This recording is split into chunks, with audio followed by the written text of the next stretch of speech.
Peace. Just want to check in. I am here on the 27th day of April 2024 in the Gregorian calendar.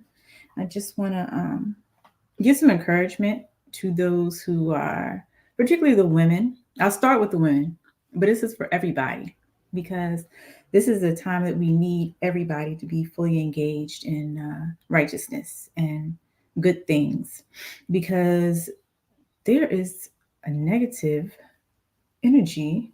There are buildings being torn up. There are lots of holes in the ground, lots of surveillance, lots of things going on in the community here near Anacostan, the state of Columbia, or most know it as Washington, D.C. I'm not making anything up. I read those things about that area.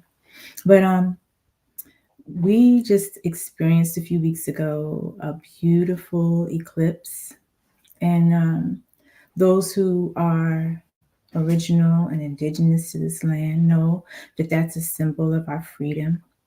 And that's a symbol of a jubilee for us, right? But then there are some who are not down with that program. So I just want to speak to others who might be in a way that they're noticing like resistance to this beautiful energy that has come. So for the women, I just want to say this: safety, safety, safety is first, right? And when we focus in on righteousness, then we're not going to be taken off our path as much and be lured in by the little, what I call mouse traps that are set for us. People whose intentions aren't any good, people who seem to be helpers at first, but then cannot follow through with what they say that they're there to help you do. Those who are paid to distract you, paid to harm you, paid to violate your space, that sort of thing. What I know is that the best help is yourself. The best help is yourself. And connecting with the divine, your divine nature, and recognizing the divine nature in other people too. Administrative process, connecting with these four people at first and then expand out. The sheriff, the governor, the Supreme Chief Justice, and I'm missing one, Attorney General, right? And you can enter into an administrative process where you do a cease and desist order, not a cease and desist letter or asking, but a cease and desist order 3 times for the 4 people. And you might have to look up what it needs to say or what have you. But for those who are targeted, and there are more people targeted than know they are targeted, but I think I read it's like 11% don't know, right? But now's a good time to speak. And what's so important about you speaking is that it's not just about you, and it's not just about your circumstance. It's about the community.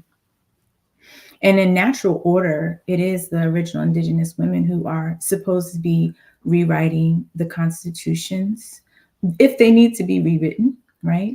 It's us who are supposed to accept back the lands that the Pope gave back when he repudiated the doctrine of discovery on the 30th of March, right? I mean, why do I talk about these things? These are not the most popular things to talk about, right? But at a point, it's urgent. It's urgent that we do our best to show up as our best. For me, this information was not made known to me about some of the things I could do to help protect myself. And know too that when it comes to first responders and people who are in positions of trust, many times they have their backs against the wall. When I say that is that their commitments to each other will override their commitment to be able to help you. So it's not good to look for someone else to help you. You can ask for the universe to send you someone, and then be wise, right? Seek knowledge, seek understanding, and be wise about applying it. And I speak to myself as I speak to you. All right. So it's it's challenging to do things when if you're physically debilitated and sleep deprived and all that kind of thing along the way. But that doesn't mean you don't put forth the effort to do. And I have a message for our sons. Sons sometimes, and I say this, I used to work with firefighters and emergency medical technicians. And so I'm quite familiar with the culture.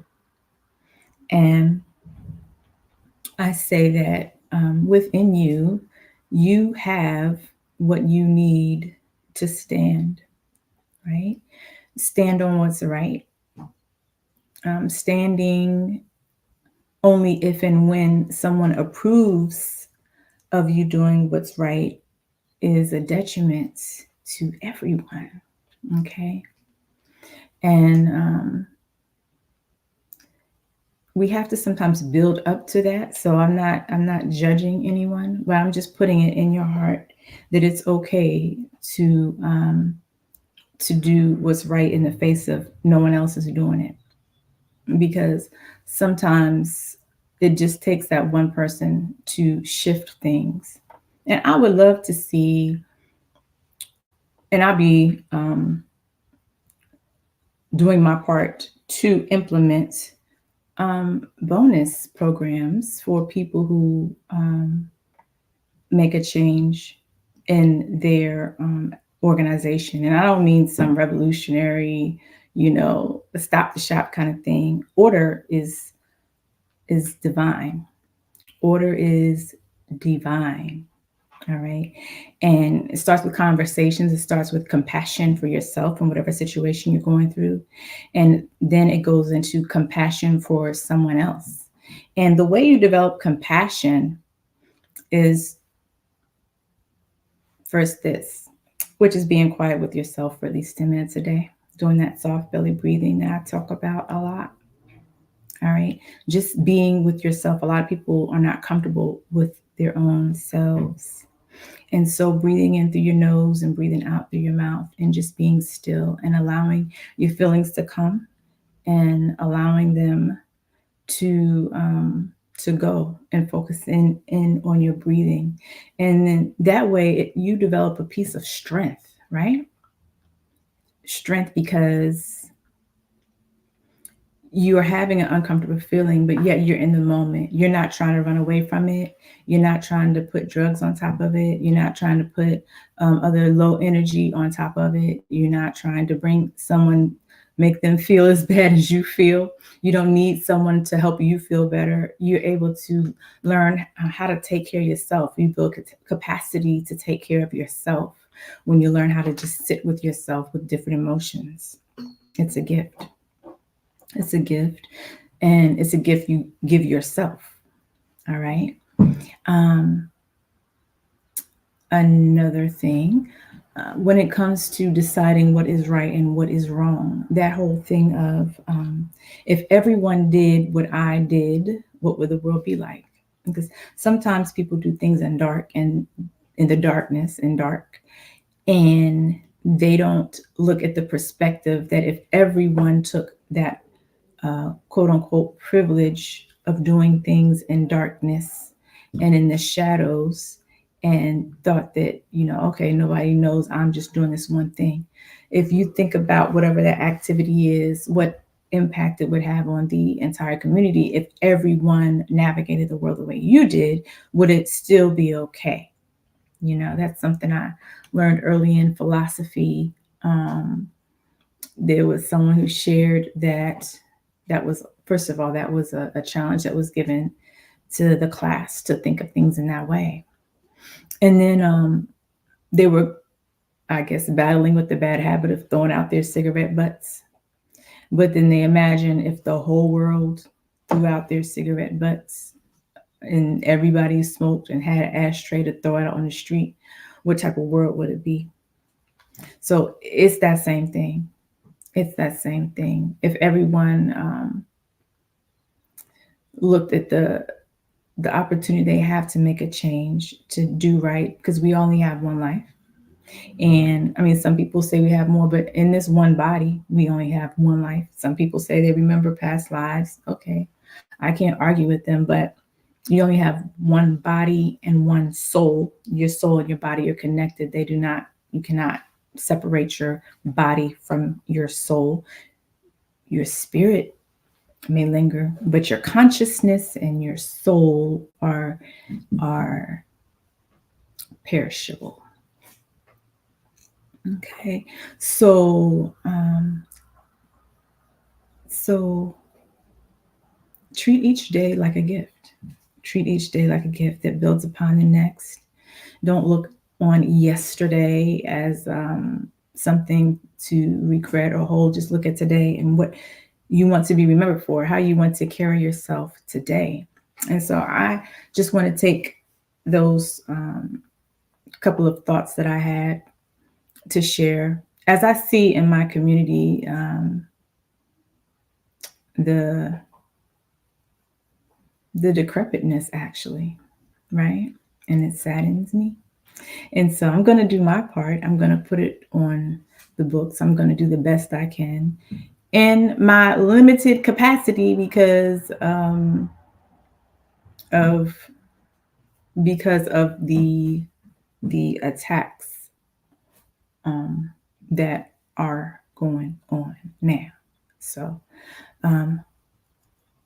I will use my pen to help others and to help myself move through it. And I will encourage others and those who think that there's nothing they can do. That's not true at all. You know, you can check on someone. You can write a letter for someone. You can help someone learn how to do an administrative process, and you can call your officials and ask. You can get free yourself. You can put in a secured party creditor process and claim your life, right?